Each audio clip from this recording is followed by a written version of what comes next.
Now then, let's start in Ethiopia's capital, Addis Ababa, where formal peace talks between South Sudan's government and rebels in that country are set to reopen on Tuesday. Now, the talks brokered by the Intergovernmental Authority on Development, IGAD, that's an East African regional grouping, essentially aim to end at least 3 weeks of brutal violence in Africa's youngest state. They're set to start at 1200 GMT.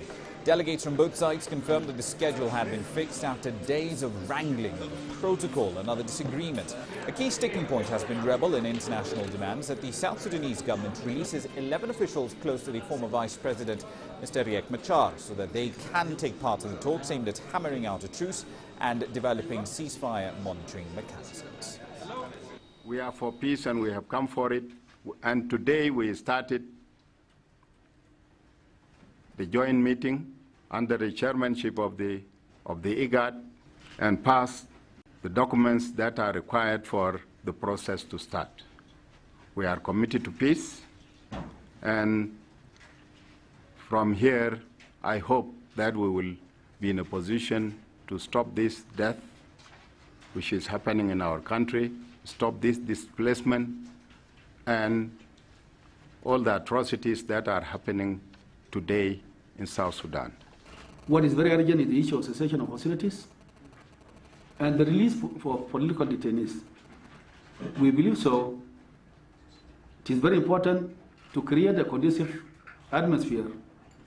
And as we are going to start tomorrow, I believe it is not going to take us much time.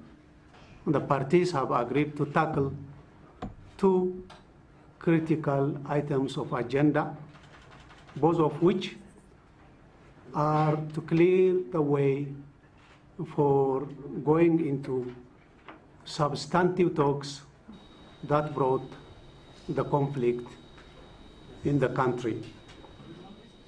Now, we'll of course have the latest developments on those talks at 1700 GMT, but right now let's get you some real-time updates from the Ethiopian capital of Addis Ababa. CCTV's Girum Chala joins us on the line from that particular location. Girum, give us a brief on what's the latest to come out from the preliminary talk so far. Well, Rama, good afternoon from Addis Ababa, Ethiopia, where South Sudanese parties are holding negotiations here at the Sheraton Addis Hotel. Well, the two parties, for the first time, as we've been mentioning earlier, meet here. 10 delegations from both parties made the agreed mediators of CU Messin of IGAD, General Lazaro from Kenya, and the newly appointed mediator from Sudan, Mr. Mohammed Ahmed. So these mediators met both parties together in a joint meeting, and they have talked about modalities of the South Sudan dialogue, how things should proceed, rules of procedure at the same time, and some of the structure in terms of reference during the talks.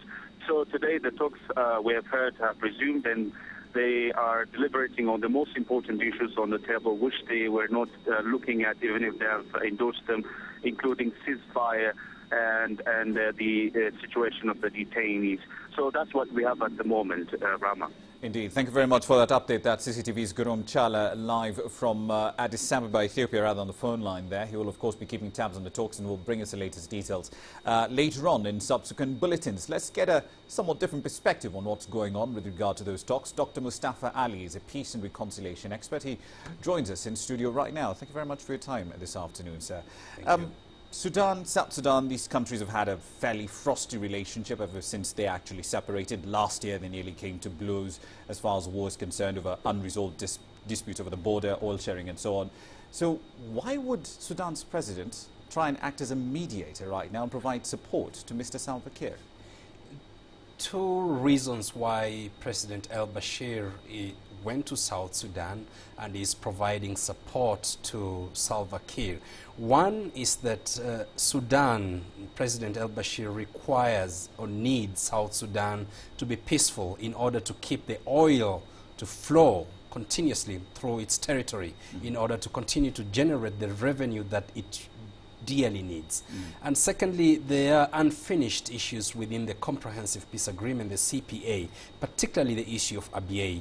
Al-Bashir needs Salva Kiir more than Riek Machar to address these issues. That's interesting, because in the past, Riek Machar has been more, should we say, for lack of a better word, friendly to the Sudanese government. Then Mr. Kiir has been. So why is it that now he needs Kiir more than Machar? It is a marriage of convenience. It's about interests. Having Salva Kiir now is something that al-Bashir and Sudan needs. IGAD is the one that is leading or hosting these talks. Most leaders in the IGAD region have said clearly that they do not support unconstitutional deposition of the current leadership in South Sudan. And therefore, al-Bashir will definitely go by what the other IGAD heads of states are saying to support Salva Kiir. But looking back, however, ever since these two separated, we knew that they would both be dependent on oil revenues. We knew there were still several unresolved issues, yet 12 months ago, they were nearly coming to blows. So how long will this new marriage of convenience really last? As long as the interests of North Sudan and South Sudan coincide.